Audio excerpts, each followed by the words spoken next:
الحمد لله رب العالمين والصلاة والسلام على أشرف الأنبياء وسيد المرسلين وعلى آله وصحبه أجمعين أما بعد.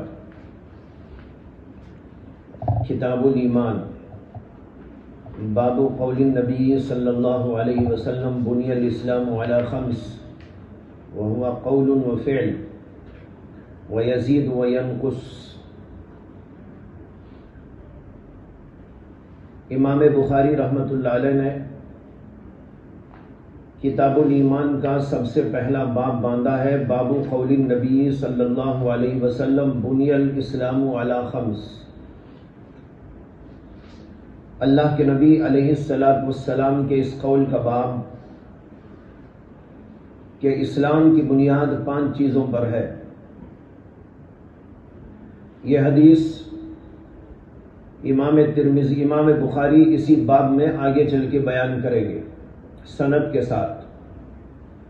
یہاں پر اسی حدیث کے لفظ کو لے کر امام بخاری نے باب قائم کر دیا ہے. جیسے کہ پہلے عرض کر چکا ہوں کہ بعض وقت امام بخاری رحمۃ اللہ علیہ حدیث کے الفاظ سے باب قائم کرتے ہیں، جیسے بعض جگہ پر قرآنی آیت سے باب قائم کرتے ہیں.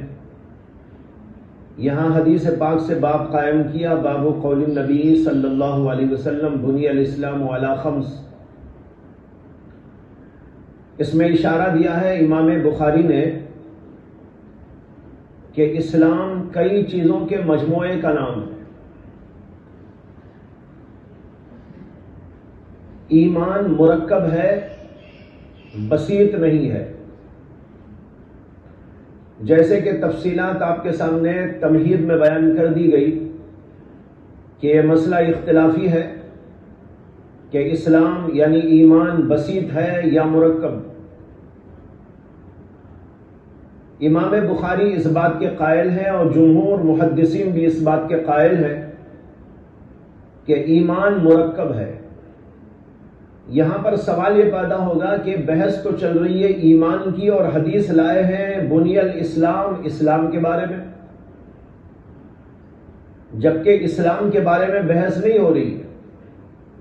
بحث تو ہو رہی ہے ایمان کے بارے میں کہ ایمان مرکب ہے یا بسیط، اور حدیث بتا رہی ہے کہ اسلام مرکب ہے 5 چیزوں کا. تو اس میں مطابقت کیسی ہوئی؟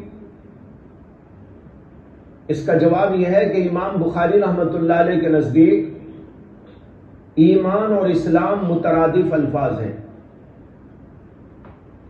یہ مسئلہ آگے چل کے آئے گا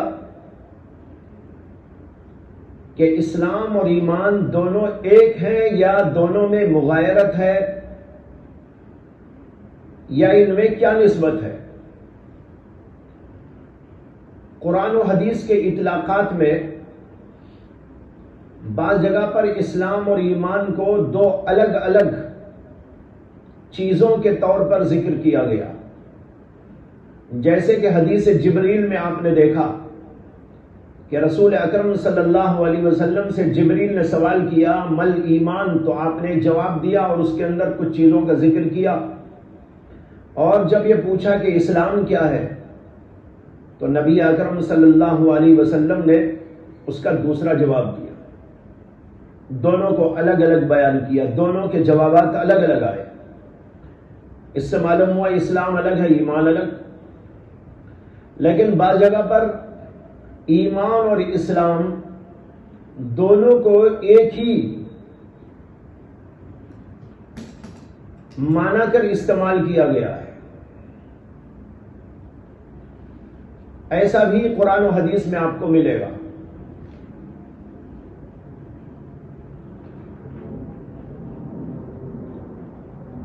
تو یہاں امام بخاری رحمۃ اللہ علیہ کا نقطہ نظر یہ ہے کہ ایمان اور اسلام دونوں ایک ہیں. اسے اسلام میں اگر یہ بات صحیح ہے کہ وہ 5 چیزوں پر بنایا گیا ہے، 5 چیزوں پر اس کی عمارت تعمیر کی گئی ہے، یعنی اس کے اندر 5 اجزاء ہیں، تو یہ بات بھی صحیح ہے کہ ایمان کے بھی 5 اجزاء ہیں. یہ ہے امام بخاری رحمۃ اللہ علیہ کا نقطہ نظر. آگے ہے وہوا قول و فعل، اور وہ یعنی ایمان. یہاں ہوا کی ضمیر اسلام کی طرف بھی لوٹائی جا سکتی ہے، اسی کے قریب میں وہی ہے، اور ہوا کی ضمیر ایمان کی طرف بھی لوٹائی جا سکتی ہے، اسی کے باب اسی کا ہے کتاب الایمان میں. اور چونکہ امام بخاری کے نزدیک دونوں میں ترادف ہے، اس لیے معنی میں کچھ فرق نہیں پڑے گا. آپ چاہے اسلام کی طرف لوٹا لیجئے یا چاہے تو ایمان کی طرف لوٹا لیجئے، بات ایک ہی ہے. تو کہتے ہیں وہوا قول و فعل، اور یہ ایمان قول اور فعل دونوں کا مرکب ہے. اس میں بتا رہے ہیں کہ ایمان مرکب ہے، قول بھی اس میں ہے، فعل بھی اس میں ہے. یہاں پر سب سے بڑا سوال امام بخاری پر یہ ہے کہ امام بخاری نے ایمان کے بارے میں کہا وہوا قول و فعل، تصدیق کا ذکر ہی نہیں کیا، جو سب سے اہم ترین چیز تھی اور جس کے اوپر سارا مدار ہے. امام بخاری نے اسی کا ذکر نہیں کیا، حالانکہ ان کو چاہیے تھا کہ وہ کہتے وہو تصدیق وقول وفعل. اسے کہ آپ نے اوپر بھی سنا کہ ان تین چیزوں کے مرکب کو ایمان کہتے ہیں. اس کے اندر تصدیق بھی ہے، اس کے اندر اعمال بھی ہے، اور اس کے اندر اقرار باللسان بھی ہے. تو یہاں اقرار باللسان کے لیے تو قول آ گیا، فعل کا لفظ عمل کے لیے آ گیا، لیکن تصدیق غائب ہو گئی.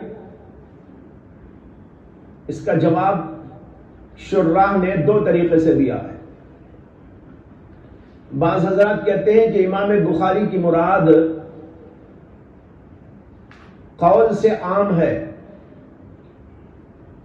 قول بالقلب و قول باللسان. اس لیے کہ قول جو ہوتا ہے، بات جو ہوتی ہے، وہ اصل میں تو دل ہی میں ہوتی ہے، دل ہی سے زبان پہ آتی ہے. تو لہذا اس میں دو چیزیں آ گئی، قول بالقلب وہ ہے تصدیق، قول باللسان وہ ہے اقرار باللسان، اور تیسری چیز وہ فعل میں آ گئی. تو تین چیزیں ہو گئی کہ نہیں ہو گئی؟ اور بعض لوگوں نے دوسرے انداز سے جواب دیا، انہوں نے کہا یہاں فعل عام ہے، قول کے معنی تو اقرار باللسان کے ہیں، اور فعل کا لفظ یہاں پر عام ہے. فعل سے مراد فعل قلب بھی ہو سکتا ہے، فعل جوارح بھی ہو سکتا ہے، اور فعل قلب ہی کا نام تصدیق ہے، دل کا فعل ہے وہ، اور ایک جوارح کا فعل اعضائے ظاہر کا. تو اس طرح تین چیزیں ہو گئی، قول یعنی اقرار باللسان، وہ فعل اس کے اندر دو چیزیں، فعل بالقلب ایک فعل بالجوارح. فعل بالقلب کو تصدیق کہتے ہیں، فعل بالجوارح کو اعمال کہتے ہیں. اس طرح یہ تینوں چیزیں اس کے اندر داخل ہو گئی. تو اس میں امام بخاری نے دعویٰ کیا کہ یہ ایمان تین چیزوں کا مرکب ہے، یہ قول بھی ہے اور فعل بھی ہے. اور پھر اس کے بعد میں کہا وَيَزِيدُ وَيَنْقُصُ، اور یہ کم و بیش بھی ہوتا ہے. یہ دوسرا مسئلہ ہے.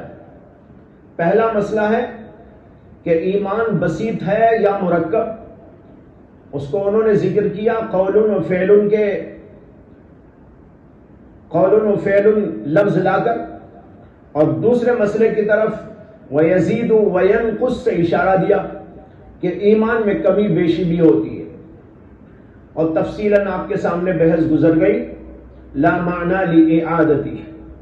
آگے اس پر دلائل پیش کریں گے. یہاں دو دعوے ہیں امام بخاری کے. ایک دعویٰ یہ ہے کہ ایمان ذو اجزا ہے، مرکب ہے.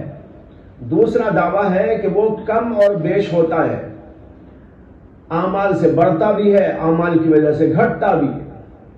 ان دو دعووں پر امام بخاری رحمت اللہ علیہ دلائل پیش کریں گے. اب یہاں پر انہوں نے کئی دلائل پیش کی. پہلے تو انہوں نے 8 آیات پیش کیے.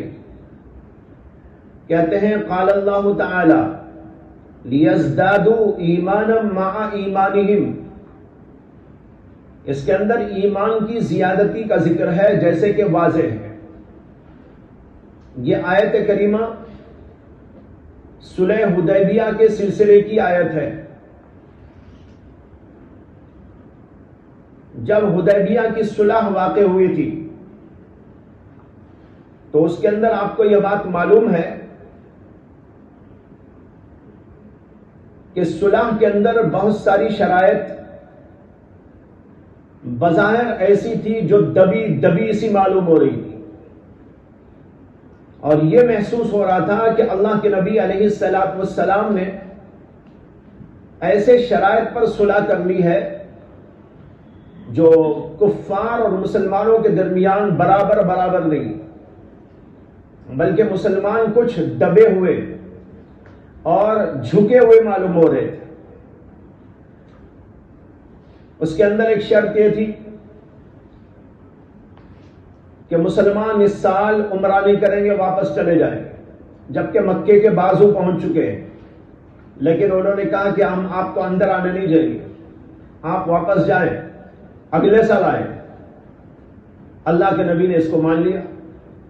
ایک شرط یہ بھی تھی کہ اگر مسلمانوں میں کا کوئی آدمی ادھر سے مکے کی طرف آ جائے گا تو یہاں کے لوگ اس آدمی کو مدینہ واپس نہیں کریں گے، لیکن اگر مکے کا کوئی آدمی مسلمان ہو کر مسلمانوں کے پاس چلا جائے گا اس درمیان تو مسلمان اسے اپنے میں نہیں لیں گے، اسے واپس کریں گے. اللہ کے نبی نے اس کے اوپر صلح کر لی. تو حضرات صحابہ کرام کو اس موقع پر عجیب لگ رہا تھا، بہت کچھ پریشانی سے محسوس ہو رہی تھی. حضرت عمر رضی اللہ عنہ حضور اقدس صلی اللہ علیہ وسلم سے جا کر پوچھنے لگے تھے کہ یا رسول اللہ، کیا ہم حق پر نہیں ہیں؟ پھر ہم دب کے صلح کیوں کریں؟ اور پھر وہ زمانہ جس کے اندر اللہ کے نبی علیہ السلام نے بیعت رضوان لی تھی، صحابہ میں بڑا جوش تھا، وہ کفار سے مقابلے کے لیے بالکل تیار تھے پورے جوش کے ساتھ. لیکن جب یہ واقعہ پیش آیا صلح کا تو عجیب حالت ہو گئی حضرات صحابہ کرام. اللہ کے نبی علیہ السلام نے صلح ہونے کے بعد صحابہ کرام کے اندر اعلان فرمایا کہ تم لوگ اپنا احرام اتار دو اور جو جانور ہدی کے ساتھ لائے ہیں اس کو ذبح کرو. لیکن حضرات صحابہ پریشان ہیں اور نہ احرام کھول پا رہے نہ جانور ذبح کر رہے. اللہ کے نبی علیہ السلام حضرت ام سلمہ کے پاس میں گئے جو وہاں ایک خیمے میں موجود تھی، اور فرمایا کہ بھائی ان لوگوں کا بڑا عجیب حال ہے، میں ان کو حکم دے رہا ہوں لیکن یہ بات میری نہیں مان رہے. حضرت ام سلمہ سمجھ گئی کہ اصل میں حضرات صحابہ کو جس وقت میں حال طاری ہوا ہے اس کی وجہ سے وہ جو ہے کچھ عمل نہیں کر پا رہے. انہوں نے مشورہ دیا اللہ کے نبی علیہ السلام کو کہ یا رسول اللہ، آپ ایسا کیجئے کہ آپ خود باہر جائیں، اپنا جانور پکڑیں اور اس کو ذبح کر ڈالیں اور آپ احرام اپنا کھول دیں. جو ہی آپ یہ کریں گے سارے صحابہ عمل کر لیں. چنانچہ اللہ کے نبی علیہ السلام نے اسی طرح کیا اور تمام کے تمام حضرات صحابہ اس پر عمل کرتے رہے اور اپنا انہوں نے احرام کھولا اور جانور کو ذبح فرما دیا. یہ واقعہ پیش آیا تھا. اسی سلسلے میں قرآن کریم کے اندر اللہ نے یہ آیت نازل فرمائی، اِنَّا فَتَحْنَا لَكَ فَتْحًا مُبِينًا لِيَغْفِرَ لَكَ اللَّهُ مَا تَقَدَّمَ مِنْ ذَنبِكَ وَمَا تَأَخَّرَ وَيُتِمَّ نِعْمَتَهُ عَلَيْكَ وَيَهْدِيَكَ صِرَاطًا مُسْتَقِيمًا وَيَنْصُرَكَ اللَّهُ نَصْرًا عَزِيزًا هُوَ الَّذِي أَنزَلَ السَّكِينَةَ فِي قُلُوبِ الْمُؤْمِنِينَ لِيَزْدَادُوا إِيمَانًا مَعَ إِيمَانِهِمْ. یہاں آیا جملہ ہے، کہتے ہیں وہی اللہ ہے جس نے کہ مومنوں کے دلوں کے اندر سکینہ داخل فرما دیا، سکینہ نازل فرما دیا تاکہ ان کے ایمان میں اضافہ ہو جائے. لیزدادوا ایمانا مع ایمانہم، ان کے ایمان کے ساتھ مزید ایمان آ جائے۔ یہاں پر حضرات صحابہ کرام کے اوپر جو اس وقت حالت تھی، اس کے بعد اللہ کے نبی کے اس عمل کرنے کے بعد انہوں نے اس کو انجام دیا تو ان کا ایمان اور زیادہ بڑھ گیا۔ یعنی اللہ کے رسول پر ایمان، اللہ کی باتوں پر ایمان، حالانکہ بظاہر تو صلح دب دب کے ہو رہی، لیکن اب ان کو یقین آ گیا اور اللہ نے ان کے دلوں کے اندر ایک سکینہ طاری کر دیا کہ ہاں جو کچھ ہو رہا ہے بالکل حق۔ چنانچہ حضرت عمر جب حضور کے پاس میں گئے تھے اور یہ عرض کیا تھا کہ یا رسول اللہ جب ہم حق پر ہیں تو دب کے کیوں صلاح؟ اللہ کے رسول نے عجیب جواب دیا۔ آپ نے کہا عمر یہ بتاؤ مجھے اللہ کا نبی مانتے ہو کہ نہیں؟ یا رسول اللہ کیوں نہیں؟ کہا جب مجھے اللہ کا رسول مان لیا تو میری ہر بات کو ماننا ہے۔ چنانچہ انہوں نے قبول کر لیا، یعنی پہلے ہی سے تھا، اب مزید ایمان بڑھ گیا۔ اس طرح حضرات صحابہ کرام کے ساتھ یہ واقعہ پیش آیا تھا۔ اللہ نے اس کا ذکر کیا ہے لیزدادوا ایمانا مع ایمانہم۔ اس کو امام بخاری نے یہاں پر پیش کیا لیزدادوا ایمانا مع ایمانہم، یہ بتانے کے لیے کہ ان حضرات صحابہ کرام کے ایمان کے اندر اضافہ ہو گیا۔ یہ اضافہ کیا ہے؟ ظاہر ہے کہ نفس ایمان میں تو اضافہ نہیں ہوتا، وہ تو ایک مشترک چیز ہے، سب کے اندر ہوتی ہے۔ وہ ہو تو آدمی نجات پاتا ہے، وہ نہ ہو تو آدمی نجات نہیں پاتا۔ اب اس کے اندر اضافے کا مطلب ہے کہ اس کے اندر جو ہے کیفیت میں اضافہ ہو گیا، اس کے اندر یقین میں اضافہ ہو گیا، اس کے کمال کے اندر اضافہ ہو گیا، یعنی کہ ایمان ہی بڑھ گیا۔ نفس ایمان کے اندر بڑھوتری نہیں ہوتی، بلکہ دراصل ایمان کی کیفیات کے اندر، اس کے کمال کے اندر، اس کے جمال کے اندر ہوتی ہے۔ وہی بات اللہ نے یہاں پر بیان کی ہے، اس کو امام بخاری نے یہاں ذکر کیا لیزدادوا ایمانا مع ایمانہم۔ اب یہاں پر ذرا رک کر سمجھنے کی کوشش کرنا ہے کہ ایمان میں اضافے کا مطلب ابھی عرض کیا گیا کہ نفس ایمان میں اضافہ نہیں، کمال میں اضافہ ہوتا ہے۔ جیسے آپ گھر بناتے ہیں، ایک گھر کا ایک یہ ہوتا ہے جس سے کم ہو تو گھر ہی نہیں ہے، جب وہ بنے گا تو گھر بنے گا۔ مثلا چھت ہی نہیں ہے، گھر کیا ہوا بھائی؟ اگر چھت کے بغیر کوئی گھر بنائے گا تو وہ کیا گھر ہے؟ جب آپ دیواریں لگائیں گے، چھت ڈالیں گے، دروازہ ہوگا، دریچہ ہوگا، وہ گھر بن گیا، رہنے کے قابل ہو گیا، سر چھپانے کی جگہ بن گئی، گرمی سردی سے بچاؤ کا سامان ہو گیا، یہ گھر ہے۔ لیکن اب اس گھر کے اندر یہ لگائیے، وہ لگائیے، یہ ڈیزائن بنائیے، یہ صوفہ سیٹ کیجئے، یہ پنکھے لگائیے، یہ لائٹنگ کیجئے، اور اس کے اوپر جو ہے یہ رنگ اور روغن چڑھائیے، یہ جو کچھ ہو رہا ہے وہ نفس گھر میں نہیں ہو رہا ہے، وہ جو ہے گھر کے جمال میں، اس کے کمال میں اضافہ ہو رہا ہے۔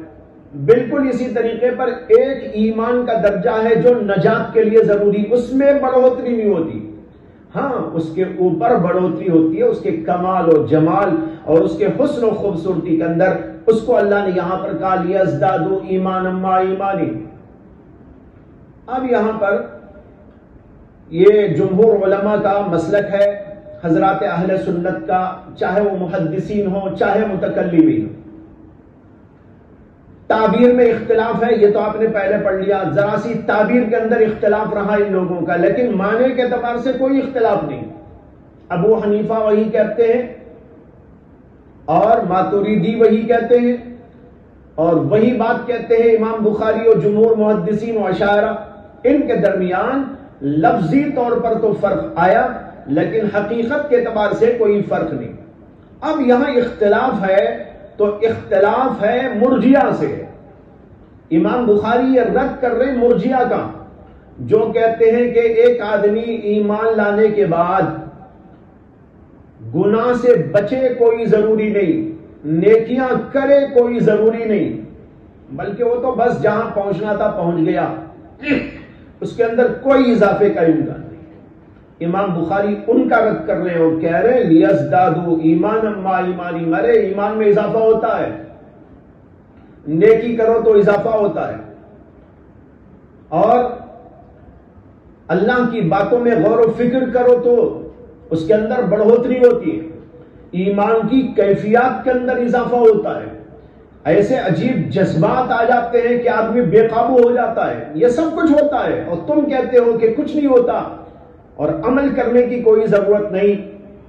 امام بخاری نے ان کا رد کیا ہے اور بتایا ہے کہ تمہارا نظریہ غلط، وَيَزْدَادُوا إِيمَانًا مَّعَ إِيمَانِهِمْ، اگر ایمان میں اضافہ نہیں ہوتا، یعنی اس کی کیفیت اور اس کے کمال کے اندر اضافہ نہ ہوتا، تو اللہ یہ کیوں کہتے لِيَزْدَادُوا إِيمَانًا مَّعَ إِيمَانِهِمْ؟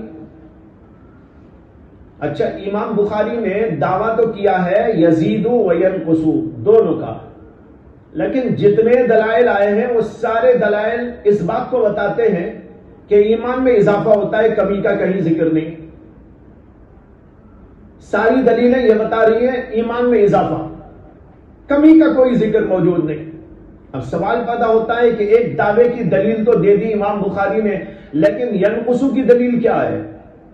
اس کا جواب یہ ہے کہ یہی دلائل اس کے بھی دلائل، اس لیے کہ جو چیز اضافہ ہوتی ہے تقاضا یہ ہے کہ اس میں کمی بھی ہو سکتی ہے، جو چیز بڑھوتری، جس چیز کی بڑھوتری ہو سکتی ہے اس کے اندر کمی بھی ہو سکتی ہے، اس لیے کہ یہ ازداد میں سے ہے، اس لیے کمی کا ہونا اس بات کی دلیل ہے کہ اس میں اضافہ بھی ممکن، اور جو چیز کے بڑھوتری کے قابل ہوتی ہے وہ اس بات کی دلیل کہ اس کے اندر کمی بھی ممکن ہوتی ہے۔ اس لیے امام بخاری نے انہی دلائل کو دونوں کی دلیلیں قرار دے کر بیان کیا ہے۔ ایک کی دلیل تو صراحت کے ساتھ میں ہے اور ایک کی دلیل دلالت کے ساتھ میں ہے۔ آگے کہا وَزِدْنَاهُمْ هُدًى، ہم نے ان کے اندر ہدایت کا اضافہ کر دیا۔ یہ آیت سورہ کہف کے اندر آئی ہے اور اصحاب کہف کے بارے میں ہے۔ اللہ تبارک و تعالیٰ نے اصحاب کہف کا ذکر کیا اور ان کے بارے میں کہا وَزِدْنَاهُمْ هُدًى، ہم نے ان کے اندر ہدایت کا اضافہ کر دیا۔ إِنَّهُمْ فِتْيَةٌ آمَنُوا بِرَبِّهِمْ وَزِدْنَاهُمْ هُدًى۔ اس سے امام بخاری یہ فرمانا چاہتے ہیں کہ دیکھو ہدایت میں اضافہ ہوتا ہے۔ آپ کہیں گے کہ ہدایت کی بات تو یہاں نہیں ہو رہی ہے، یہاں تو ایمان کی بات ہو رہی ہے، اور امام بخاری دلیل لا رہے ہدایت میں اضافے کی۔ ہدایت میں اضافہ ہوتا ہے یا نہیں ہوتا، یہ بات زیر بحث نہیں ہے۔ زیر بحث تو یہ ہے کہ ایمان میں اضافہ ہوتا ہے یا نہیں ہوتا۔ تو پھر یہ دلیل امام بخاری کے کیا کام آئی؟ جواب اس کا یہ ہے کہ امام بخاری یہ بتانا چاہتے ہیں ہدایت جسے کہتے ہیں وہی تو ایمان ہے۔ آپ کہتے ہیں بھائی فلاں آدمی کو ہدایت مل گئی، کیا مانے ایمان مل گیا؟ بولتے نا، ہمارے عرف میں بھی بولتے ہیں ایک آدمی کافر تھا وہ مومن ہو گیا تو کیا بولتے ہیں؟ ہدایت مل گئی۔ تو معلوم ہوا کہ ہدایت کا لفظ ایمان کے معنی میں بھی استعمال ہوتا ہے، لہذا امام بخاری کا مطلب ہے کہ ہدایت بمعنی ایمان ہے، اور اللہ نے جب کہا کہ ہم ان کے اندر ہدایت کا اضافہ کرتے ہیں تو مطلب یہ ہوا کہ ہم ایمان میں اضافہ کرتے ہیں۔ یہ دلیل ہے، لیکن یہاں بھی وہی بحث ہے جو اوپر آپ نے سن لی کہ نفس ایمان کے اندر بڑھوتری نہیں کہ وہ موٹا ہوتا چلا جا رہا ہو، وہ بڑا ہوتا چلا جا رہا ہو، بلکہ مطلب یہ ہے کہ اس کے رنگ میں، اس کی خوبصورتی میں، اس کے کمال میں، اس کے جمال میں، اس کی زیب و زینت میں اضافہ ہوتا چلا جاتا ہے، اور اس کے اوپر تمام اہل حق متفق ہیں۔ یہ بھی رد ہے ان لوگوں کا جو کہتے ہیں کہ ایمان میں کچھ بھی بڑھوتری نہیں ہوتی۔ ان کا رد ہو گیا اس کے اندر کہ کچھ بھی بڑھوتری نہیں ہوتی، تو اللہ نے یہ کیسے کہہ دیا زدناہم ہدا؟ معلوم ہوا کہ بڑھوتری ہوتی ہے، اور یہ بڑھوتری اس اعتبار سے ہوتی ہے کہ ایمان میں اور ہدایت میں اللہ کمال کا اضافہ کر دیتے ہیں، اور پہلے وہ جس کیفیت اور حالت میں ہوتا ہے اس کے اندر اور اضافہ ہوتا چلا جاتا ہے۔ امام بخاری نے تیسری آیت پیش کی، وَيَزِيدُ اللَّهُ الَّذِينَ اهْتَدَوْا هُدًى، اللہ تعالیٰ ان لوگوں کے اندر ہدایت کا اضافہ کر دیتے ہیں جو پہلے ہی سے ہدایت یافتہ ہیں۔ الَّذِينَ اهْتَدَوْا، جو ہدایت کے راستے پر ہیں، اللہ کہتے ہیں ان کے اندر اللہ ہدایت کا اضافہ کرتے ہیں۔ معلوم ہوا پہلے ہی سے وہ ایمان والے، ان ایمان والوں کو اللہ مزید ہدایت دیتے ہیں، یعنی ان کے اندر اور مزید ایمان پیدا کر دیتے ہیں۔ یہاں بھی یہی مطلب ہے کہ ایمان کے اندر کمال جمال بڑھتا چلا جاتا ہے، اس کی کیفیتوں کے اندر اضافہ در اضافہ ہوتا چلا جاتا ہے، اور اس کی کوئی حد نہیں ہے۔ لا تقف عند حد، یہ کہیں جا کے کھڑا نہیں ہوتا۔ اسی لیے بڑے متفاوت درجات ہیں اس کے اندر۔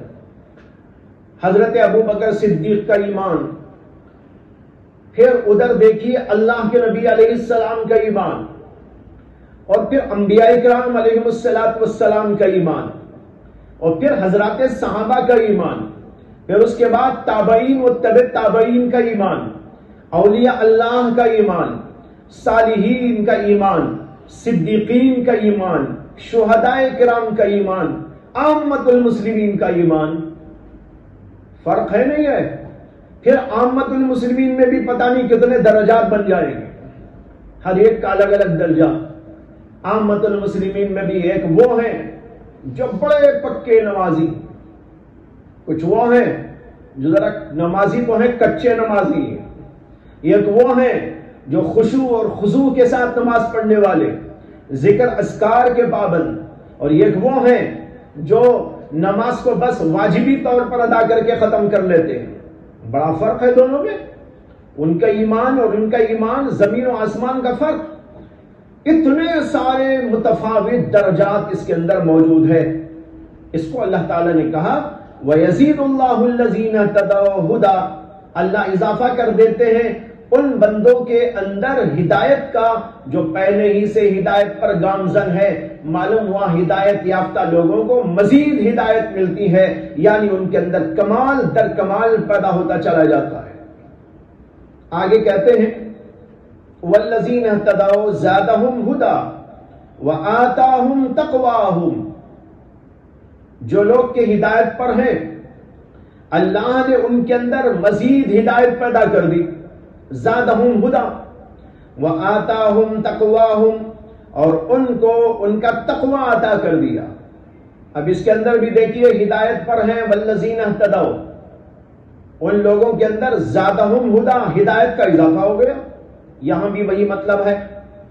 آگے کہتے ہیں وَيَزْدَادَ الَّذِينَ آمَنُوا ایمانا، اور جو ایمان والے ہیں ان کے اندر اور ایمان بڑھ جاتا ہے۔ کیسے بڑھتا ہے؟ بڑھنے کی ایک صورت تو یہ ہوتی ہے کہ پہلے جتنی بات معلوم تھی اس سے زیادہ بتائی گئی۔ پہلے ایک بات معلوم تھی، پھر ایک اور بات سامنے آ گئی، دو باتوں پر ایمان ہو گیا۔ امام اعظم ابو حنیفہ رحمۃ اللہ علیہ سے پوچھا گیا کہ قرآن کریم کے اندر یہ آیا ہے کہ ایمان میں اضافہ ہوتا ہے؟ انہوں نے کہا کہ پہلے جتنا معلوم تھا، جتنی آیتیں تھی، اس کے بعد مزید آیتیں نازل ہوئی، مزید احکامات کا نزول ہوا تو ایمان میں اضافہ ہو گیا۔ پہلے نماز کا حکم آیا، نماز پر ایمان، پھر زکوٰۃ کا حکم آیا، اب زکوٰۃ پر ایمان، پھر صوم کا حکم آیا تو صوم پر ایمان، حج کا حکم نازل ہوا تو حج پر ایمان، تو بڑھتا گیا کہ نہیں بڑھتا گیا؟ ایک تو یہ ہے یہاں پر نفس ایمان نہیں بڑھ رہا ہے بلکہ مومن بھی چیزیں بڑھتی جا رہی ہیں، یعنی وہ چیزیں جن پر ایمان لایا جاتا ہے، نماز، روزہ، زکوٰۃ، حج، قربانی اور چیزیں، جیسے جیسے اللہ کے احکام آتے رہے ان حضرات کا ایمان اس کے اوپر بڑھتا گیا، یعنی ان چیزوں کو مزید اور ماننا شروع کر دیے، اس طرح ان کا ایمان، تو نفس ایمان میں اضافہ نہیں ہے، یہ مومن بھی چیزوں میں اضافہ ہے۔ اور دوسری صورت وہ ہے جس کو عرض کیا، یعنی کمال میں ایمان، جمال میں ایمان، اس کے حسن و خوبصورتی کے اندر ایمان۔ یہ آیت جو ہے سورہ مدثر کی آیت ہے، اور اس کے اندر ذکر ہے اللہ کے فرشتوں کا جو جہنم کا داروغے ہیں، جہنم کے داروغے جو فرشتے ہیں، اللہ نے ان کا ذکر اس کے اندر کیا۔ چنانچہ فرمایا وَمَا جَعَلْنَا أَصْحَابَ النَّارِ إِلَّا مَلَائِكَةً وَمَا جَعَلْنَا عِدَّتَهُمْ إِلَّا فِتْنَةً لِلَّذِينَ كَفَرُوا لِيَسْتَيْقِنَ الَّذِينَ أُوتُوا الْكِتَابَ وَيَزْدَادَ الَّذِينَ آمَنُوا إِيمَانًا۔ یہاں پر آئی آیت، کہتے ہیں ہم نے جہنم کے جو فرشتے مقرر کیے ہیں، ان کو فرشتے ہی مقرر کیا ہے، کوئی اور مخلوق کو مقرر نہیں کیا۔ وما جعلنا اصحاب النار، جہنم کے داروغے کو ہم نے مقرر کیا ہے فرشتوں کو، فرشتوں کے سوا کسی اور مخلوق کو نہیں۔ کہتے ہیں وما جعلنا عدتهم الا فتنة للذین کفروا، اور جو ان کا عدد ہے وہ عدد ہم نے اس لیے مقرر کیا ہے کہ وہ کفار کے لیے تو فتنہ بن جائے۔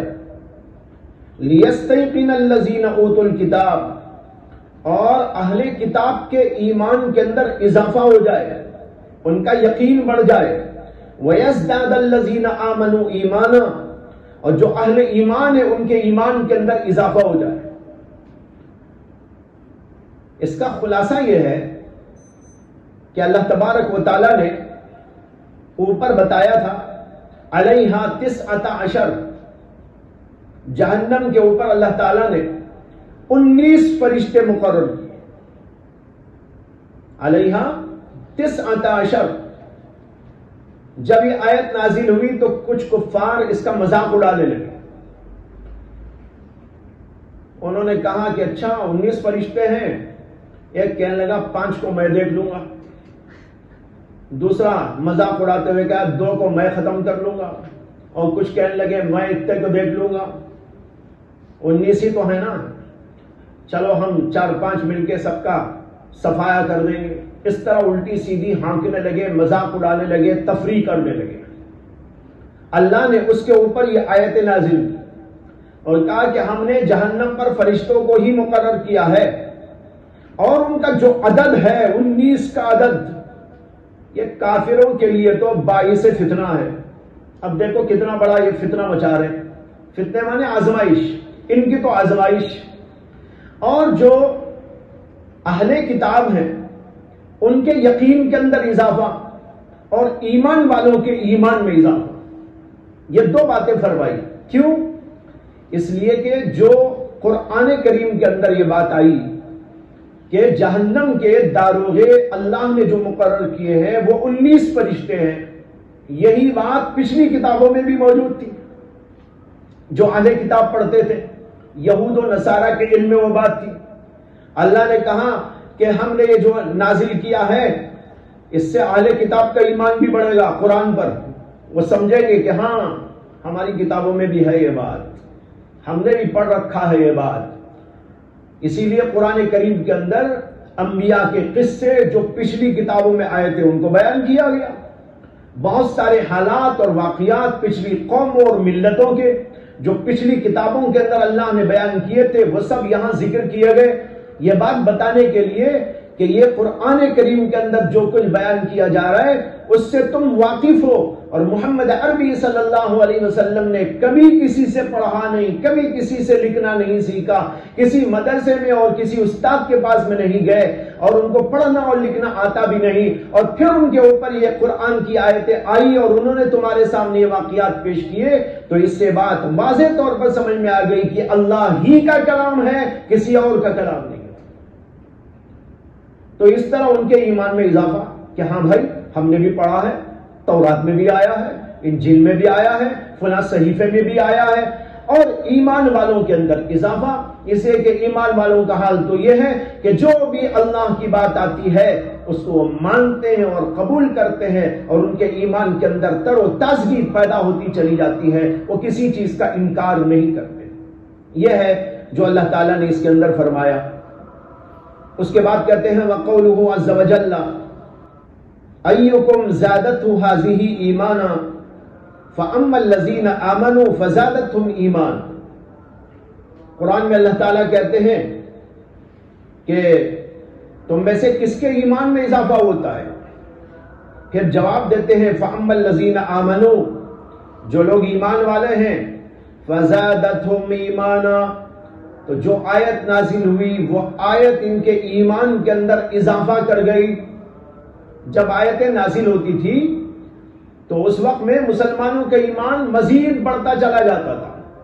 اسی کو امام ابو حنیفہ نے کہا کہ مومن بھی پر ایمان بڑھ رہا ہے، نفس ایمان نہیں بڑھ رہا ہے۔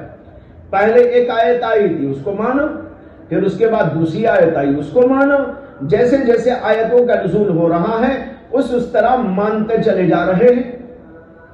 اس کا ذکر اس کے اندر آ گیا۔ یہ آیت اس میں ہے وَإِذَا مَا أُنزِلَتْ سُورَةٌ فَمِنْهُمْ مَنْ يَقُولُ أَيُّكُمْ زَادَتْهُ هَذِهِ إِيمَانًا فَأَمَّا الَّذِينَ آمَنُوا فَزَادَتْهُمْ إِيمَانًا وَهُمْ يَسْتَبْشِرُونَ وَأَمَّا الَّذِينَ فِي قُلُوبِهِمْ مَرَضٌ فَزَادَتْهُمْ رِجْسًا إِلَى رِجْسِهِمْ وَمَاتُوا وَهُمْ كَافِرُونَ۔ جب کوئی صورت نازل ہوتی ہے تو ان میں سے کچھ وہ ہیں جو کہتے ہیں کہ بھئی تم میں سے کس کے ایمان میں اضافہ ہو گیا؟ اللہ جواب دیتے ہیں جو ایمان والے ہیں ان کے ایمان میں اضافہ ہو گیا، اور جو لوگ کافر ہیں، جن کے دلوں کے اندر کھوٹ ہے، جن کے دلوں کے اندر مرض ہے کفر کا، نفاق کا، ان کے اندر مزید رس اور گندگی پیدا ہو گئی، یعنی کفر پیدا ہو گیا۔ اور جو انکار کر رہے ہیں، آیت آئی اس کا انکار، پھر آیت آئی اس کا انکار، پھر آئے حکم اس کا انکار، ان کا تو کفر در کفر ہوتا جا رہا ہے، اور یہاں ایمان در ایمان ہوتا جا رہا ہے، یعنی ایمان کے اندر تازگی بڑھتی چلی جا رہی ہے، جس طرح کے ان کے ہاں کفر کے اندر بڑھوتری ہوتی چلی جا رہی ہے۔ اس کے اندر بھی وہی بات آگے کہتے ہیں وَقَوْلُهُ فَاخْشَوْهُمْ فَزَادَهُمْ إِيمَانًا۔ یہ آل عمران کی آیت، یہ آیت جو ہے غزوہ احد کے بعد پیش آنے والے غزوہ حمراء الاسد کے بارے میں نازل ہوئی۔ جب غزوہ احد پیش آیا تو غزوہ احد کے بارے میں آپ کے علم میں ہوگا کہ اس غزوے کے اندر مسلمانوں کو شکست ہو گئی تھی۔ پہلے تو فتح ہو گئی، اللہ کے نبی علیہ السلام نے 50 صحابہ کرام کی ایک جماعت کو پہاڑ کے ایک حصے پر مقرر کر دیا تھا کہ تم لوگ یہیں پر رہنا، یہاں سے نہ ہٹنا۔ اس کے بعد جنگ ہوتی رہی، یہاں تک کہ جنگ ہوتے ہوتے جنگ کا نتیجہ یہ سامنے آیا کہ مسلمانوں کو فتح ہو گئی، اور مسلمانوں کو فتح ہونے کے بعد مسلمان کافروں کو بھگانے میں اور اسی کے ساتھ ساتھ مال غنیمت کو حاصل کرنے میں لگے رہے۔ یہ 50 صحابہ جن کو اللہ کے نبی علیہ السلام نے پہاڑ کے ایک درے پر کھڑا کر دیا تھا کہ یہیں پر کھڑے رہنا، ان کے درمیان میں اختلاف ہو گیا۔ کچھ صحابہ کہنے لگے کہ بھائی چلو ہم بھی مال غنیمت حاصل کریں۔ دوسرے لوگوں نے کہا کہ بھائی ہم کو اللہ کے رسول نے فرمایا ہے کہ یہاں سے نہیں ہٹنا، اس سے ہم تو نہیں ہٹیں گے۔ تو کچھ صحابہ تو وہی ٹھہرے رہے اور کچھ صحابہ وہاں سے نکلے، اکثر بیشتر صحابہ نکلے اور چلے گئے مال غنیمت کو حاصل کرنے۔ یہاں یہ خیال نہ ہونا چاہیے کہ مسلمان یہ صحابہ کرام مال غنیمت کو لوٹنے کی ہرس میں تمامے چلے گئے، اسے کہ مال غنیمت کے لوٹنے سے کوئی آدمی مال غنیمت حاصل نہیں کر سکتا۔ مال غنیمت لوٹ کر اس کے بعد لا کے رکھنا ہے امام کے سامنے، اللہ کے نبی کے سامنے، یہ نہیں کہ اٹھایا اور چلا گیا اپنے گھر۔ ویسا ہوتا تو یہ خیال درست ہوتا، لیکن ایسا خیال تو غلط ہے، اس سے کہ مال غنیمت کا اصول یہ ہے کہ لوٹا جائے گا، اٹھایا جائے گا اور سب لا کے جمع کریں گے۔ ان کا مقصد یہ تھا کہ جیسے اور صحابہ محنت کر رہے ہیں اور اللہ کے حکم کے مطابق مال غنیمت کو لا لا کر یہاں پر جمع کرنے میں مشغول ہیں، چلو ہم بھی اسی طرح کریں گے۔ یہ مطلب نہیں تھا کہ مال لے لیں گے۔ یہاں پر بعض لوگوں کو جو جدید مفسرین ہیں بڑی غلط فہمی ہوئی۔ قرآن میں کچھ آیتیں ایسی آئی ہیں جن کی تفسیر میں انہوں نے اسی طرح کا انداز اختیار کیا اور کہا کہ حضرات صحابہ کرام مال غنیمت کو لوٹ کر اس کی ہرس اور طمع کے اندر یوں چلے گئے۔ نہیں، ہرس و طمع کا مطلب ہی نہیں نا کچھ۔ وہاں تو یہ ہوگا نا کہ مال غنیمت لوٹ کر حاصل کر کے لا کر اللہ کے نبی کے سامنے اس کو جمع کرنا تھا، تو لوٹ کے کہاں جانا تھا؟ تو وہاں تھی محنت کی بات۔ ان کو شوق ہوا کہ جیسے اور صحابہ محنت کر رہے ہیں اسی طرح ہم بھی محنت کریں گے۔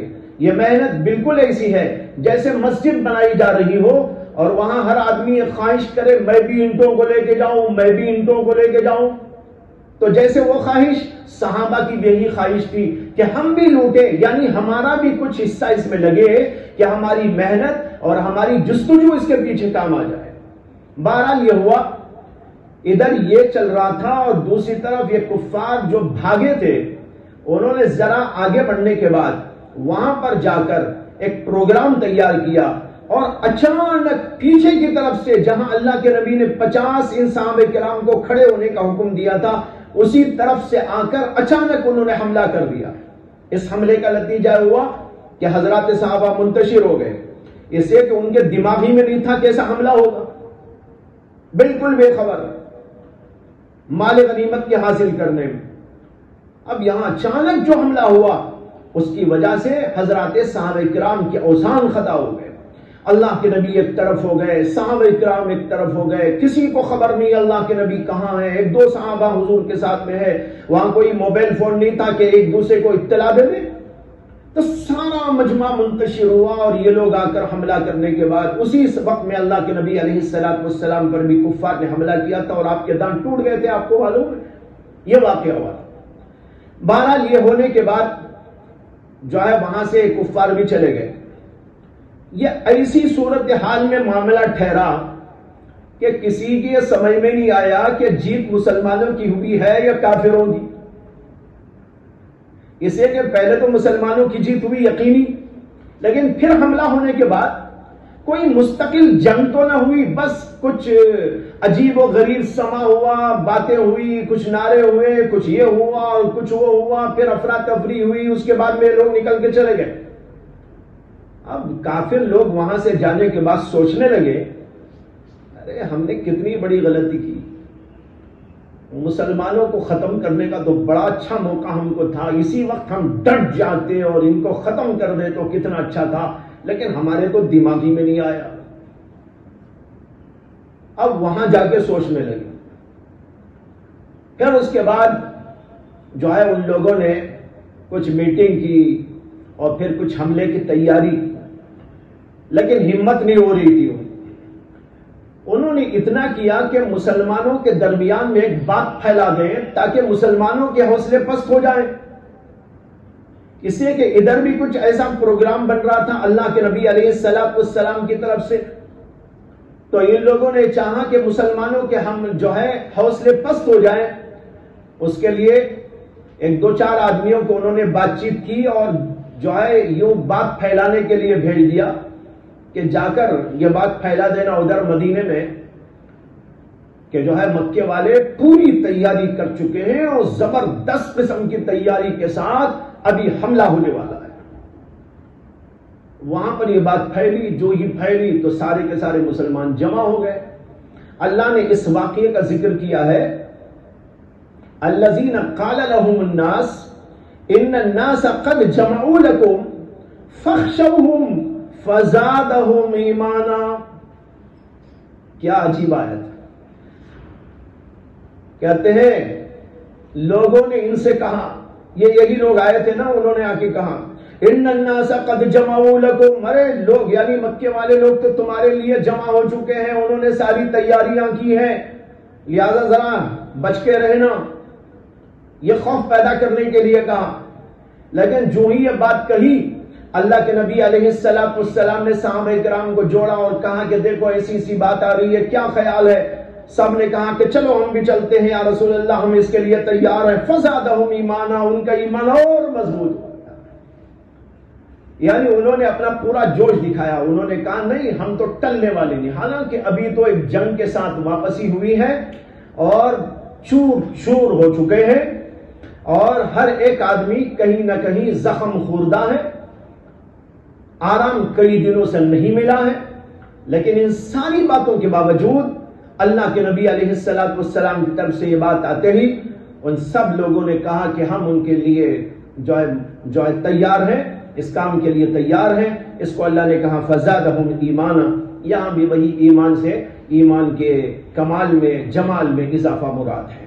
وقولہ، اور اللہ تعالیٰ کا یہ قول وما زادہم الا ایمانا وتسلیما، غزوہ احزاب سے متعلق ہے. غزوہ احزاب میں کافر لوگوں کی کئی جماعتوں نے مل کر مسلمانوں کے خلاف تیاریاں کی تھی. جب مسلمانوں کے خلاف کئی لوگوں نے، پہلے تو صرف مکے والے آتے تھے، اب انہوں نے جمعیت بنائی ادھر سے ادھر سے ادھر سے ادھر سے، اور کئی، اسی لیے اس کا نام جنگ احزاب ہے.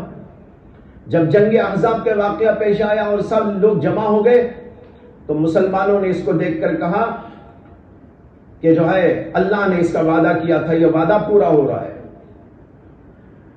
اللہ نے ہم سے وعدہ کیا تھا، سب ہونے والا ہے، پہلے ہی بتایا گیا تھا. جو کچھ بتایا گیا ہے وہی واقعہ پیش آ رہا ہے. اللہ کہتے ہیں وما زادہم الا ایمانا وتسلیما. یہ سب کچھ دیکھ کر ان کے اندر کوئی جنبش نہیں ہوئی، بلکہ ایمان میں اضافہ ہی ہوا، تسلیم میں اضافہ ہی ہوا. تو ایمان میں، تسلیم میں اضافہ ہی اضافہ ہوا، وہ پیچھے نہیں ہٹے. یہ مسلمانوں کا حال تھا. اللہ نے اس کا ذکر کیا ہے. یہ 8 آیتیں ہیں جس کو امام بخاری نے اس جگہ پر پیش کی ہے. یہ سارے کے سارے دلائل دراصل مرجیہ کے رد میں ہیں، جو یہ کہتے ہیں کہ ایمان میں کوئی اضافہ نہیں ہوتا، اس لیے کہ ان کے اعمال ہی کا کوئی حصہ نہیں ہے ایمان میں.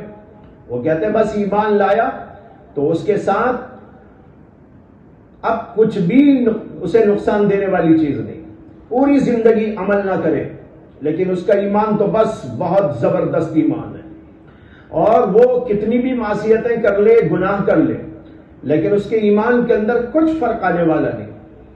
امام بخاری نے ان کا بھرپور رد کر دیا اور ان کا جواب دے دیا اور بتایا کہ دیکھو قرآن کریم کی ساری آیتیں بتا رہی ہیں کہ مسلمانوں کا ایمان، صحابہ کرام کا ایمان اضافہ در اضافہ ہوتا گیا، اس کے اندر کمال اور جمال پیدا ہوتا رہا. لہذا یہ کہنا کہ ایمان میں اضافہ نہیں ہوتا غلط. اور جب ایمان میں اضافہ ہوتا ہے تو یہ بھی معلوم ہوا کہ کمی بھی ہو سکتی ہے، عمل میں کوتاہی کرنے، گناہوں کے ارتکاب کرنے، معصیتوں کے انجام دینے اور غلط کاریوں میں لگنے کا نتیجہ ہوتا ہے کہ ایمان کے اندر وہ کمال، وہ جمال، وہ حسن، وہ خوبصورتی باقی نہیں رہتی جو رہنی چاہیے. اس طرح اس کے اندر نقصان بھی ہو سکتا ہے. تو اس سے کمی کا نقصان اور جو ہے زیادتی کا، دونوں کا امام بخاری رحمۃ اللہ علیہ نے اس بات کر دیا ہے. یہ قرآن کریم سے دلائل تھے. اس کے بعد امام بخاری رحمۃ اللہ علیہ نے کچھ اور دلائل سے بھی کام لیا. انہوں نے کہا الحب فی اللہ والبغض فی اللہ من الایمان. اللہ کے لیے محبت کرنا اور اللہ کے لیے بغض رکھنا یہ بھی ایمان میں سے ہے. یہ امام بخاری کا جملہ ہے، کوئی حدیث نہیں ہے، آیت نہیں، نہ کوئی حدیث ہے یہ، نہ کوئی آیت، بلکہ امام بخاری رحمت اللہ علیہ خود فرما رہے کہ بھئی حب فی اللہ اور بغض فی اللہ یہ بھی ایمان میں سے ہے. حافظ ابن حجر عسقلانی رحمت اللہ علیہ نے ایک حدیث پیش کر کے کہا کہ امام بخاری نے اس حدیث پاک سے اس کو اخذ کیا ہے، اور وہ حدیث یہ ہے کہ اللہ کے نبی علیہ السلام نے فرمایا من احب للہ ومن ابغض للہ وآطا للہ ومنع للہ فقد استکمل ایمانہ، جو آدمی کہ وہ اللہ ہی کے لیے محبت کرتا ہے، اللہ ہی کے لیے بغض رکھتا ہے، اللہ ہی کے لیے عطا کرتا ہے، اللہ ہی کے لیے منع کرتا ہے، تو اس کا ایمان کامل ہو گیا۔ یہ حدیث پاک ہے، ابن ماجہ نے اس کو روایت کیا ہے۔ حافظ ابن حجر اسقلانی کہتے ہیں کہ اس حدیث سے امام بخاری نے یہ اخذ کیا۔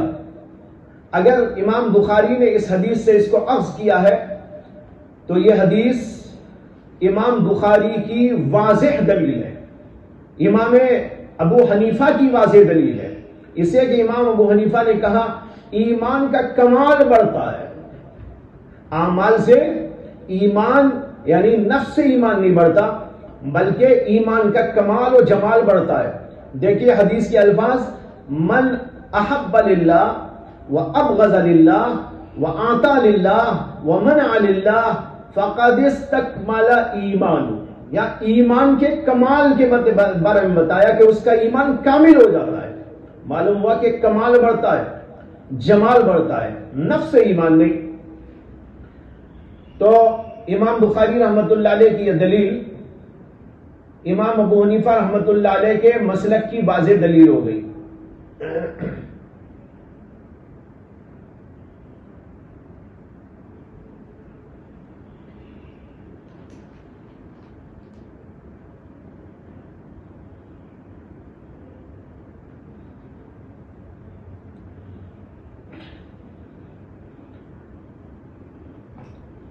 اس کے بعد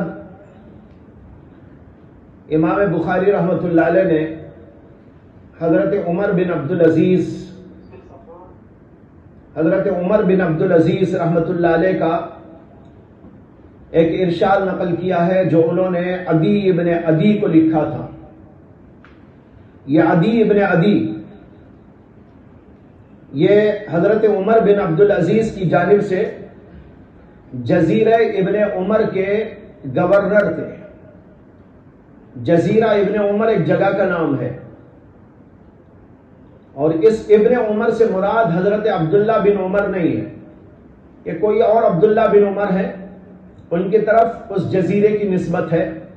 اس جزیرے پر حضرت عمر بن عبد العزیز رحمت اللہ علیہ نے عدی ابن عدی تابعی بزرگ کو گورنر مقرر کیا تھا۔ یہ بہت بڑے عالم، فاضل، بہت زیادہ متقی، پرہیزگار عالم تھے اور گورنر بھی تھے۔ ان کو حضرت عمر بن عبد العزیز رحمت اللہ علیہ نے ایک خط لکھا اور اس کے اندر فرمایا ان للایمان فرائض وشرائع وحدودا وسننا فمن استكملها استكمل الایمان ومن لم يستكملها لم يستكمل الایمان فإن أعش فسأبينها لكم حتى تعملوا بها وَإِنْ أَمُتْ فَمَا أَنَا عَلَىٰ صُحْبَتِكُمْ بِحَرِيص۔ یہ خط کا مضمون ہے جو عمر بن عبد العزیز رحمت اللہ علیہ نے لکھا۔ حضرت عمر بن عبد العزیز رحمت اللہ علیہ تابعی ہیں، بہت سے صحابہ کو انہوں نے دیکھا ہے۔ سن 61 میں ان کی پیدائش اور خلیفۃ المسلمین بنائے گئے، نہایت متقی، عابد و زاہد، جن کی نظیر بعد میں کہیں نہیں ملتی۔ صحابہ کے علاوہ ان کی نظیر زہد میں، ریاضت میں، مجاہدے میں، تقوی میں کہیں نہیں ملتی۔ عجیب و غریب قسم کی شخصیت تھی۔ انہوں نے خط لکھا تھا عدی ابن عدی کو، اس کے اندر لکھا ان للایمان فرائض، ایمان کے کچھ فرائض ہیں، والشرائع اور شرائع ہیں، وحدودا وسننا اور اس ایمان کے کچھ حدود اور کچھ سنن ہیں۔ فرائض سے مراد یہاں پر مفروضہ اعمال ہیں، جیسے نماز، روزہ، حج، زکوٰۃ وغیرہ فرائض۔ شرائع سے مراد عقائد ہیں.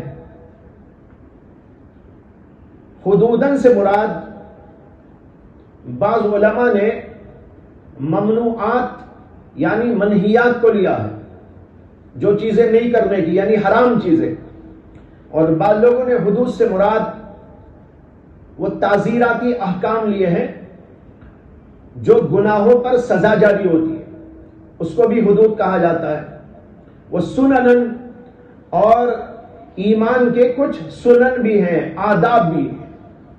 حضرت عمر بن عبدالعزیز کہتے ہیں کہ ایمان کے فرائض ہیں، شرائع یعنی عقائد ہیں، اور اس میں کچھ حدود ہیں اور کچھ سنن و آداب ہیں. امام بخاری اس سے استدلال اس بات پر کرنا چاہتے ہیں کہ ایمان ذو اجزا ہے، اس لیے کہ حضرت عمر بن عبدالعزیز نے کہا ایمان کے فرائض ہیں. معلوم ہوا کہ ایمان میں کئی فرائض ہیں، عقائد ہیں، حدود ہیں، سنن و آداب ہیں. یہ ساری چیزیں ایمان میں ہیں. حضرت عمر بن عبدالعزیز نے ان ساری چیزوں کو ایمان سے متعلق قرار دیا. اس سے معلوم ہوا کہ یہ ایمان کے اجزاء ہیں، ذو اجزاء ہے ایمان، اور مرکب ہے. اور جب مرکب ہے تو بڑھوتری بھی ہو سکتی ہے، اس میں گھٹوتی بھی ہو سکتی ہے. اس لیے کہ جو مرکب ہوتا ہے اس میں کچھ نکال دیں تو گھٹ جائے گا، کو ڈال دیں تو بڑھ جائے گا. اس طرح دونوں ان کے دعووں کی یہ دلیل ہو گئی، ایک مرکب ہونے کی دلیل اور دوسرے ایمان کے بڑھنے اور گھٹنے کی دلیل. آگے ان کا خط ہے فَمَنِ اسْتَكْمَلَهَا اسْتَكْمَلَ الْإِيمَانِ، جس نے ان ساری چیزوں کو مکمل طور پر اختیار کیا اس نے اپنے ایمان کو مکمل کر لیا. اور جس آدمی نے ان کو مکمل طور پر اختیار نہیں کیا اس نے اپنے ایمان کو مکمل نہیں کیا. امام بخاری رحمت اللہ علیہ نے ذو اجزا ہونا ثابت کیا، اور یہ بھی کہ ایمان بڑھتا اور گھٹتا ہے. میں نے اوپر بتایا کہ اس جملے میں ایمان کے ذو اجزا ہونے کی دلیل ہے، ان للایمان فرائض و شرائع و حدود و سنن، اور اس میں بڑھوتری اور گھٹوتی ہونے کی دلیل آگے فَمَنِ اسْتَكْمَلَهَا اسْتَكْمَلَ الْإِيمَانَ وَمَن لَّمْ يَسْتَكْمِلْهَا لَمْ يَسْتَكْمِلِ الْإِيمَانَ. معلوم ہوا کہ وہ بڑھتا بھی ہے گھٹتا بھی ہے. جس نے ان کو لیا اس کا ایمان بڑھ کر کامل ہوا، جس نے ان کو نہیں لیا اس کا ایمان گھٹ کر غیر مکمل ہو گیا. یہ دونوں باتوں کی دلیل ہو گئی. لیکن اس قول میں متکلمین کا رد نہیں ہے، ابو حنیفہ کا کوئی رد نہیں ہے. اس سے کہ امام ابو حنیفہ بھی کہتے ہیں کہ بے شک ایمان کے اندر یہ سب چیزیں داخل ہیں، لیکن کچھ اجزاء مقومہ ہیں، کچھ اجزاء مکملہ ہیں. اب ظاہر بات ہے کہ امام بخاری کے نزدیک بھی سنن و آداب ایمان میں داخل ہونے کا مطلب یہ ہے کہ ایمان کو کامل بنانے والی چیزیں ہیں. ورنہ وہ آداب اور سنن اگر کوئی آدمی اختیار نہ کرے تو امام بخاری کے پاس کافر تو نہیں ہوتا نا. تو معلوم ہوا کہ ایمان میں یہ سب چیزیں داخل ہیں، لیکن کچھ اجزاء اصلی ہیں اور کچھ اجزاء تکمیلی. اسی لیے آگے کہا کہ جو آدمی ان کو اختیار کرے گا ایمان اس کا کامل، اور جو آدمی ان کو اختیار نہیں کرے گا اس کا ایمان کامل نہ ہوگا. معلوم ہوا کمال ایمان بڑھتا گھٹتا ہے. اگر نفس ایمان بڑھنے گھٹنے کی بات ہوتی تو یوں کیوں کہتے فَمَنِ اسْتَكْمَلَهَا اسْتَكْمَلَ الْإِيمَانِ. معلوم ہوا کہ کمال ایمان میں بڑھوتری گھٹوتی ہوتی رہتی ہے، اس کے اندر کوئی اشکال نہیں. آگے حضرت عمر بن عبدالعزیز نے ان کو خط میں یہ بھی لکھا فَإِنْ أَعِشْ فَسَأُبَيِّنُهَا لَكُمْ حَتَّى تَعْمَلُوا بِهَا. اگر میں زندہ باقی رہا تو ان قریب میں ان ساری چیزوں کی وضاحت تمہارے سامنے کر دوں گا تاکہ تم ان چیزوں پر عمل پیرا ہو سکو. وَإِنْ أَمُتْ، اور اگر پورا بیان کرنے سے پہلے میری موت واقع ہو گئی فَمَا أَنَا عَلَىٰ صُحْبَتِكُمْ بِحَرِيصٍ، تو میں تمہارے ساتھ رہنے اور تمہارے ساتھ جیتے رہنے کا کچھ حریص بھی نہیں ہوں. اللہ موت دے دے چلے جاؤں گا. میں نہیں چاہتا بھائی تمہارے ساتھ میں بس یہاں پڑا رہوں، میں کچھ زندگی کو ترجیح نہیں دیتا۔ اللہ والوں کا یہی حال ہوتا ہے، اللہ بلایا وہ خوشی خوشی چلے گئے۔ خرم روز کے زی منزل ویراں بروم، میں کس قدر خوش ہوں گا اس دن جس دن کے اس ویران کائنات کو چھوڑ کے جا رہا ہوں گا اللہ کے دربار میں۔ وہ تو یوں کہتے ہیں، تو یہ تو ویران دنیا ہے۔ جنہوں نے اس کی ویرانی کو اپنے دل کی آنکھوں سے دیکھ لیا انہوں نے کبھی یہاں جی نہیں لگایا، اور جنہوں نے ظاہری آنکھوں سے یہاں کے رنگ و روغن کو دیکھا، یہاں کی چمک و دمک کو دیکھا، وہ اس پر ریجھ گئے اور اس پر قربان ہونے لگے، اور انہوں نے اپنے اوقات اور اپنی جان، اپنی ساری قوتیں، اپنی ساری صلاحیتیں اس کے پیچھے لگا دی۔ اور جن لوگوں نے حقیقت کی آنکھوں سے دیکھا کہ ارے یہ تو مٹی ہی مٹی ہے، جہاں دیکھو یہ عمارت کھڑی ہوئی ہے، کیا ہے یہ؟ بظاہر خوبصورتی، ذرا کھرچ کے دیکھو اندر کیا مٹی کا ڈھیر، یا ہم نیچے بچھا لیتے ہیں اوپر گرینیٹ اور جو ہے مختلف قسم کی ایسی چیزیں، لیکن ذرا اندر کھود کے دیکھو کیا ہے؟ وہی مٹی کا ڈھیر جس مٹی میں جا کر انسان کو سونا ہے، اسی مٹی میں جا کر انسان کی قبر بننی ہے، وہیں پر جا کر انسان کو سونا ہے۔ وہاں پر کوئی آپ کو بوریا بھی نہیں ڈالا جائے گا، وہاں پر گرینیٹ بچھانا اور ٹائلس لگانا تو بہت دور کی بات، وہاں تو معمولی چٹائی بھی نصیب نہ ہوگی، وہاں پر مٹی میں لے جا کے سلا دیا جائے گا اور پھر مٹی ہی اوپر سے ڈال دی جائے گی۔ یہ ہے قبر۔ جو آدمی حقیقت کی نگاہوں سے دیکھتا ہے وہ سوچتا ہے کہ بھائی یہ تو صرف ظاہری چمک و دمک ہے، یہاں کیا جی لگانا؟ جی لگانا ہو تو اس میں لگاؤ جو ہمیشہ ہمیشہ رہنے والی چیز ہے، وہ ہے آخرت۔ اس کی فکر کرو، اس کے لیے اپنے آپ کو تیار کرو۔ اس لیے انہوں نے کہا اگر میں زندہ رہا، موقع ملا، ان ساری چیزوں کی تفصیل اور وضاحت تمہارے سامنے کر دوں گا، اور اگر اللہ نے موت دے دی تو بھائی میں تمہارے ساتھ رہنے کا کچھ شوقین نہیں ہوں، حریص نہیں ہوں، میں اللہ کے پاس جانا چاہتا ہوں۔ یہ ہے دلائل جو امام بخاری نے اس جگہ پر پیش کیے، اور پھر اس کے بعد اور کچھ دلائل باقی رہ گئے ہیں جس کو انشاءاللہ کل عرض کیا جائے گا، اور پھر اسی کے ساتھ وہ حدیث بھی زیر بحث آئے گی جو امام بخاری رحمۃ اللہ علیہ نے اوپر تو اشارتاً اور تعلیقاً ذکر کیا، اور یہاں پر تفصیلاً اور موصولاً آپ کے سامنے آئے گی۔ وآخر دعوانا ان الحمد للہ رب العالمین۔